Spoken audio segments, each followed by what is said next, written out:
we wandered our way over to find ourselves at Grapevine Brewery here over at the Untapped Festival, and of course we've got to ask about local Texas breweries and see what's going on here. So what are you guys having fun so far at your day here at Untapped? This is a blast, man. Untapped Festival, Fort Worth. It's my first one to ever be at. This place is awesome, absolutely awesome. So obviously a lot of people come here and they try to highlight a beer or maybe try to specialize in highlighting one of their brews they do really well or they're proud of. What are you guys kind of talking about today that might be one worth trying out? Sure, we have two beers here that we're featuring that I want to talk about. First of all, we have a limited spring Saison out right now, 7% alcohol, real refreshing and crisp. A great beer. It's a limited batch that we have out this spring. And then also what I'm drinking right now is a beer called Sir Williams. It's our English Brown Ale.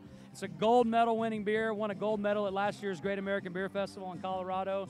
4.9%, a great, just real good sessionable brown ale beer. We're really excited about featuring this beer here today. Right on. Well, I think I know what I'm going to try after this is going to be one of those guys. But what do people expect on a tour when they go to Grapevine Brewery? Do you guys do tours? Do you have kind of like a community aspect there so people can think about when they head over there? Well, we certainly do. You know, this is kind of a special question because Grapevine, we've been brewing beer temporarily in Farmers Branch, Texas. Okay. We like to call that East Grapevine in the first 16 months that we've been brewing beer. But here later on, at the end of June, maybe 1st of July, we move into our permanent brewery in downtown Grapevine, Texas. And we're going to be open to the public. We're going to have 11,000 square foot facility, a 2-story tap room, a beer garden, open from 3 to 10 every day of the week, doing tours on Saturday. So be looking at our website, grapevineontap.com, for all the grand opening events. So we're looking at July 1st, open to the public. Awesome. We're going to have a great time this summer in Grapevine. Well, I think I know where our July live show needs to be. It might be in Grapevine. So definitely check out